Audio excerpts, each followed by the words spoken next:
Ash from Super Videos, back for another video for the Walking Dead's comic book series. This is going to be my review for part 15 of Here's Negan. In this chapter, we basically pick up exactly where we left off. Now, I've been very open in terms of my dislike for the format of the Here's Negan backstory, and I think this chapter is a very good example of why this format for this type of backstory is just not useful, and it doesn't move the story forward, and it has no content, really. So what I'm going to do is actually recap what happened. It's going to be very quick since nothing really happened. And then from there, we're going to talk a little bit about the next chapter.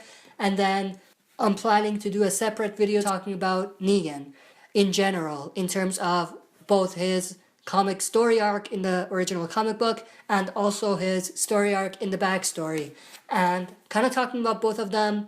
And we're basically going to look at both and see where Negan's future is heading in the comic book series. So let's recap a little bit. If you remember, at the end of the last chapter, we basically had Negan confront this guy who he just met about how he treated women and stuff like that, and then he used the baseball bat he found, which obviously at that point didn't have the barbed wires around it and wasn't named yet. He basically used the baseball bat to beat the guy to death. And at that time, if you remember, for my review for that chapter, I said that this is basically the first victim of Lucille.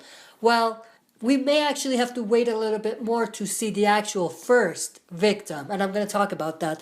But this chapter, we basically pick up exactly from there, where Negan basically confronts the rest of the group. And he makes a Negan-esque joke, a joke that is very reminiscent of the joke he made when he was first introduced in the comic books in issue 100. He says, "You guys look like you're on a non-stop bullet train to Pee-Pee Pants City, like you can't even process." And obviously that has a lot of elements from the joke that he said in issue 100, so it's a good callback to that. But then he basically says, "Give me a minute," tells Dwight to basically make sure that they don't move. Then he goes towards the barbed wires, he grabs it, and then wraps Lucille around the barbed wires. And we basically see a few shots of him just wrapping barbed wires around Lucille. And 2 pages is basically that whole thing. And a lot of those panels come straight from the first chapter of Here's Negan. So it's not even redrawn, it's just taken straight from there. And in my opinion, that is a bit of a lazy writing, to be honest, because we only had 4 pages to begin with, and 2 pages, or 1.5 pages to be exact, are taken straight from the first issue, or the first chapter. So in my opinion, that's a bit of a lazy writing on their part. And it takes away from how much time they have to actually write the content. There isn't anything else there. Negan wraps barbed wires around the baseball bat and says, "It's time I told you about Lucille." So it seems like he may actually do what he did before, just like issue 100, line these people up on their knees and proceed to beat one of them to death with Lucille now. Before, when he beat the other guy to death, it was just a baseball bat, but now we can say that it's actually Lucille. It has a name, it has the barbed wires, and it's there in Negan's hand with the leather jacket and everything. So we can say now this is the birth of Lucille.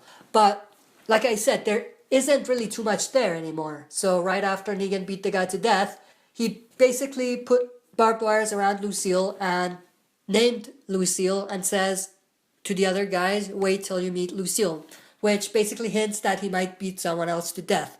But again, there isn't really too much there in terms of content, and most of the panels that we got were reused from the first chapter.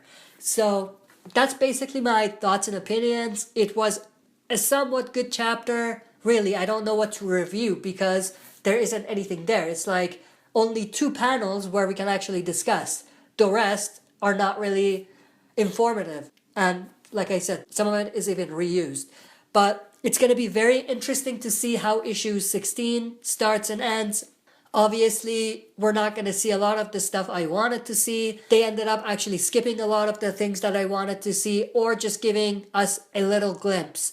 A very, very little glimpse of it. And basically, a snippet of it, which is not what I wanted. I wanted to see the Negan's backstory. I wanted to get to see everything about Negan before we met him. So we didn't get that. All we really got was Lucille's backstory. So it might have even been better for them to just name this Lucille's backstory or something like that in terms of Here's Negan. Because in reality, it is just Lucille's birth. It's nothing else. This whole backstory is just about Lucille's birth. So that's basically my thoughts. Like I said, it's going to be very interesting to see what happens in the next issue, whether Negan's going to beat someone else to death, and whether that's just going to end there, or if we're going to get a time jump and see more. But in terms of how much I enjoyed it, I didn't really enjoy it that much. I only enjoyed it for a few seconds. With, the first panel where he makes the joke, and the last panel where he basically says, wait till I tell you about Lucille.